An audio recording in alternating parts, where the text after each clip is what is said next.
கர்த்தருடைய நாமத்துக்கு சோத்திரம் உண்டாவதாக. கடைசி காலத்தில் இருக்கிற நாம் எப்படி இருக்கிறோம்?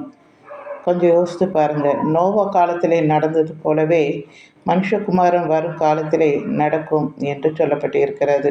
புசித்தும் குடித்தும் பெண் கொண்டும் பெண் எடுத்தும் என்று இருப்பார்கள். அவர்கள் ஆண்டவர் எப்போ வேணாலும் எந்த நேரத்தில் வேணாலும் வரலாம். அவருடைய இயற்கையெல்லாம் அவருடைய வருகையை அடையாளமாக காட்டிக் கொண்டு இருக்கின்றன. நாம் எப்படி இருக்கிறோம்? ஆயத்தமாக இருக்கிறோமா? கொஞ்சம் யோசித்து பாருங்கள். கைவிடப்பட்ட நிலையில் இருந்தோம் என்றால் அந்த பரிதாபம். ஏனென்றால் நோவா காலத்திலே புசித்து குளித்தும் பெண் கொண்டு பெண் எடுத்துக்கொண்டு தான் இருந்தார்கள். அவர்களுக்கு இன்னைக்கு வரப்போகிற மழையை குறித்து அவர்கள் கவலை இல்லை. 120 வருஷமாக நோவா சொல்லி கொண்டு தான் இருந்தார். ஆனால் யார் கேட்ட வண்ணமாகவே இல்லை. அது எப்படி நடக்கும் என்று அலட்சியமாக இருந்தார்கள். திடீர்னு ஊற்றுக்கெல்லாம், பூமியின் ஊற்றுக்கெல்லாம் திறக்கப்பட்டன, மதகுகள்லாம் திறக்கப்பட்டன.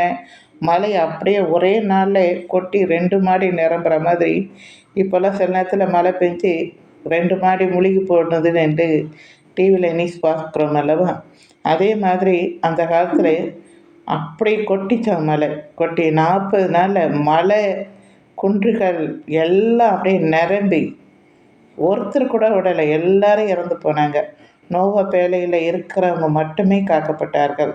இப்பொழுது மனுஷகுமார வரும் காலத்தில் நடக்கும். எப்படி நடக்கும்? பயங்கரமாக இருக்கும். அவருடைய வருகை ரொம்ப பயங்கரமாக இருக்கும். அதனால தான் சொல்கிறேன், எந்த நேரத்தில் எப்படி வேணாலும் வரணும். ஏன்னா கடைசி காலகட்டத்தில் நாம் இருக்கிறோம். அதனால் எச்சரிக்கையாக இருங்க, மனம் திறமுங்க. பரலோக ராஜ்யம் சமீபமாக இருக்கிறது. சரிங்களா? தேங்க்யூ.